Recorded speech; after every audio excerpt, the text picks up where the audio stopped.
Shalom sahabat SMJ yang terkasih di dalam Kristus. Bacaan hari ini diambil dari kitab Daniel bab 6 ayat 12 sampai dengan 28. Saya tertarik dengan ayat 12 yang berbunyi, "Lalu orang-orang itu bergegas-gegas masuk dan mendapati Daniel sedang berdoa dan memohon kepada Allahnya." Pada ayat sebelumnya diceritakan bahwa Daniel diangkat menjadi salah satu dari 3 pejabat tinggi yang membawai 120 wakil raja. Mengapa Raja Darius mengangkat Daniel? Di ayat 4 dikatakan bahwa Daniel mempunyai roh yang luar biasa dan raja bermaksud untuk menempatkannya atas seluruh kerajaannya.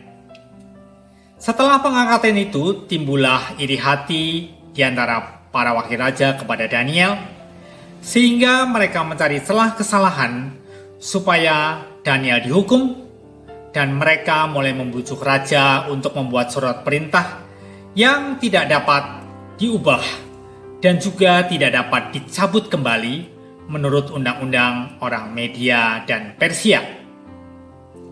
Surat perintahnya berbunyi agar barang siapa yang dalam 30 hari menyampaikan permohonannya kepada salah satu dewa atau manusia, kecuali kepada tuanku ya raja, maka ia akan dilemparkan ke dalam gua singa. Keteguhan dan kesetiaan Daniel merupakan teladan bagi saya untuk tetap setia kepada Tuhan, tidak mencari Allah lain atau dewa-dewi seperti yang ditunjukkan oleh orang Media dan Persia. Dalam pekerjaan di pemerintahan, Daniel tidak haus kedudukan, sehingga saat ada surat perintah dari raja supaya menyampaikan permohonan kepada raja, Daniel tetap setia dan hanya memohon kepada Tuhan walaupun risikonya dimasukkan ke dalam kandang singa.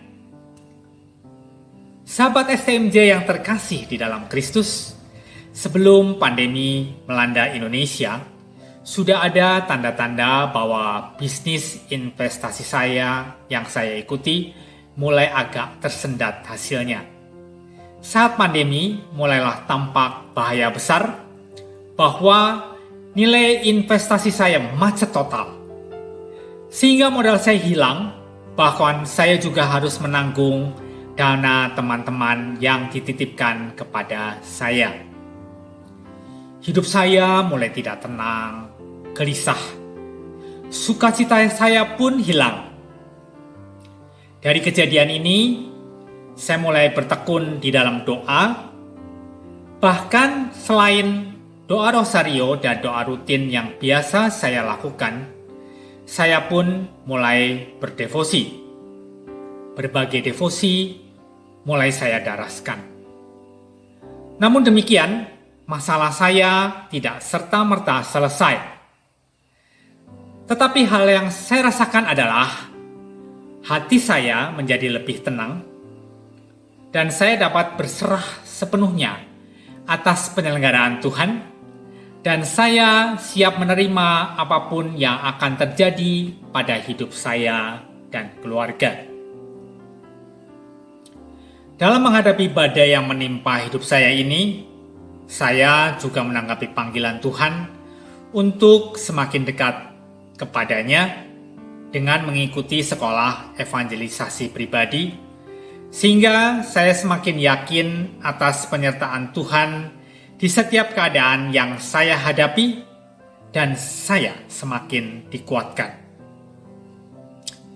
Seiring berjalannya waktu, saya semakin menyadari dengan sangat bersyukur, walaupun masalah besar belum teratasi, puji Tuhan, setiap bulan saya bisa mengatasi pengeluaran-pengeluaran yang memang sudah menjadi kewajiban saya. Seringkali di saat-saat genting dan sudah hari terakhir saya harus membayar tagihan, pertolongan Tuhan datang tepat pada waktunya. Dalam pengalaman hidup saya, Tuhan tidak langsung memberikan jawaban atas doa-doa saya, tetapi sedikit demi sedikit masalah saya mulai terurai. Dari sini saya belajar untuk tetap berjuang, selalu setia dan memohon hanya kepada Tuhan saja. Teladan Daniel lah yang membuat saya tetap bertekun di dalam doa, apapun masalah yang saya hadapi. Sahabat STMJ yang terkasih di dalam Kristus, demikian sharing saya, bagaimana Tuhan selalu menolong saya dalam situasi sulit yang saya alami, dengan terus-menerus berdoa, tetap memiliki keteguhan hati, taat, setia untuk tidak mencari pertolongan dari yang lain. Tuhan memberkati kita semua berkah dalam